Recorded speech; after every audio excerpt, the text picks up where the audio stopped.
Welcome back to another Film Geek movie review. In just a moment, I am going to walk my happy butt over to the futon to check out the Apple TV Plus original, Highest to Lowest.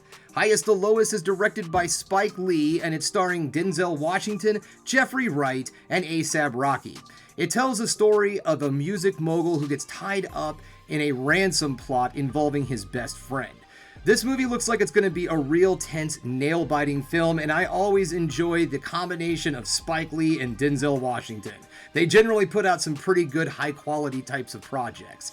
So enough of me sitting here jibber-jabbering on. Oh, and one thing too, I'm not going to do the usual walking over their footage and everything like I normally do in my videos. Earlier today, I was going to go see a matinee of the new Conjuring film, and as I was getting ready to leave, I whacked the ever-living hell out of my ankle. And so I just decided to stay home and put some ice on it because it's just freaking killing me right now.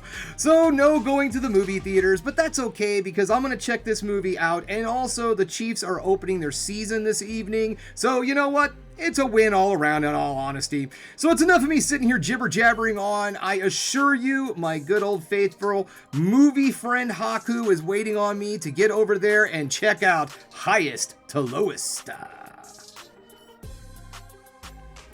2 hours and 13 minutes later.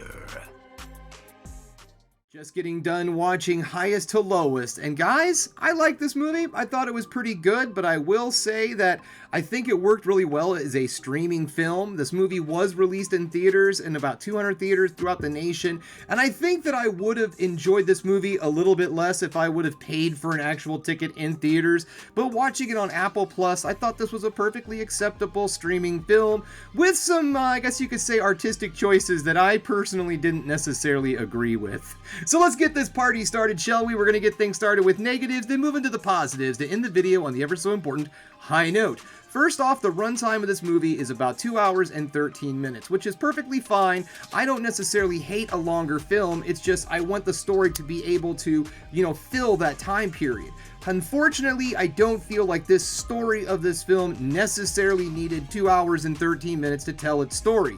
There is some really interesting things that are going on in this movie, and the story itself does have some really good twists and turns, and it ends up going in some directions that you don't necessarily expect from a movie like this. So all of that was completely appreciated. It was just that there are some moments in this film where things do get a little draggy. Some scenes drag on for a little bit longer than they really need to, and it just seems to kind of drag the film down a little bit with its pacing. It doesn't ruin the film by any means, but this film definitely could have been shaved down to something a little bit more lean, like an hour and 45 minutes, maybe about an hour and 40 minutes, but I think that might have been pushing it because there is a lot of really good stuff here, and the time does need to be there to fully flesh out the characters and everything that's happening in the movie. But yes, there is definitely a good amount of this film that you're just kind of sitting there going, okay, can we move on to the next thing, please? This has been going on for way too long. The other thing about this movie that, in all honesty, came so close to ruining this film for me, it's not even funny. And this is one of those things that I only really bring up when it's a compliment. And that is the musical score to this film. It is so incredibly out of place. It's so incredibly out of place that while I was watching the film, I was wondering to myself, was this the same score that was in theaters? Because holy cow, it makes the movie feel so insanely awkward. There are moments where the music just does not fit what's going on the screen, and it really ruins the entire mood of what's happening.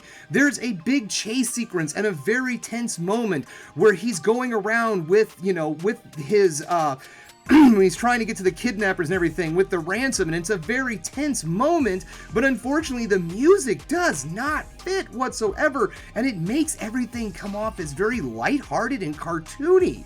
There's also moments where it definitely sounds something like a 1980s sitcom where it's like, tonight on Growing Pains, we're gonna have a very special episode. And then that music, the dun dun dun dun, that is exactly what's in this film. In the more sentimental and soft moments, you get moments where it's like this weird after-school special music that, again, does not fit the intensity of this film. There's a moment that seemed like should have been very intense and very deep between Denzel Washington's character and his son, and because of the cheesy background music that's happening, and I'm not talking about like song choice like a pop song or something, it is just the actual score to the film was so cheesy that it just sucked all of the emotion out of the scene for me, and it does really ruin it for you. But if you can get past that, there is a really good movie here, and I did find a lot of enjoyment in a lot of areas. So let's move into the positives, shall we? The first thing I want to talk about is the acting. Denzel Washington, of course, delivers an outstanding performance as always. He's always one of those extremely solid actors that I can always depend on to deliver the goods. And he does another great job in this film. Jeffrey Wright, also outstanding, and A$AP Rocky does a really good job in the role that he has also. So I feel like our stars did an excellent job really with their characters. The characters themselves are also well fleshed out and well rounded. You really want to get behind them. There are some very strong, very hard moral choices and moral dilemmas that Denzel Washington's character has to face in this movie, and character does some really, there's some moments where you're really questioning what he's going to do, and I thought that it was really cool to be able to show these different elements.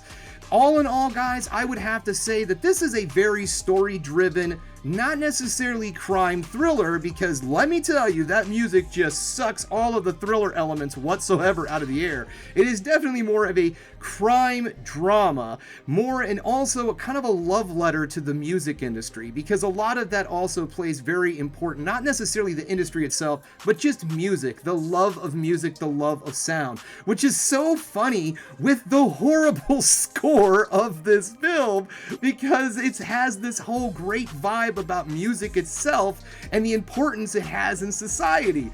And then the score. So I gotta stop talking about that, because it's unfortunate that I feel that way about it, because it really sucked the life out of me for this movie. But other than that, I really enjoyed a lot. The cinematography is amazing. Spike Lee is just so great at filming in city settings, especially New York, of course, and he does bring the city to life every time that he's filming outside of the penthouse that Denzel Washington lives in. So all of this really comes together to make a really great movie, except again, that score just really wiped me out, man. It just didn't. If it wasn't for that, I'm telling you, this would have been a higher caliber of movie, and I would be suggesting seeing if there's any showings in the theaters near you. But to be perfectly honest, guys, I thought that this was a perfectly good stream it at home movie that allows yourself to pause the film, get up, grab a drink, come back, and get things going again. I think that if this movie was something you paid for in theaters, I hate to say it, but I feel like you might not have enjoyed it to the level of sitting at home and watching it in your own time. So that's all I have for you today, guys. Definitely give this one a check out if you are a subscriber to Apple TV Plus. If you're not a subscriber to Apple TV Plus, I don't know if this necessarily is the type of movie that's going to make you a subscriber, but maybe check out that free 2 weeks or something, but make sure you put a reminder in your phone to cancel if you don't like anything else on Apple TV. Well, that's all I have for you today, guys. Thanks again for checking out the Film Geek. If you liked what you saw here today, go ahead and subscribe to the channel, ring that bell for notifications, and give me the old thumbs up so I know you like what you're seeing. And if there's one more thing you could do for me, that is keep watching movies. You know I'm gonna.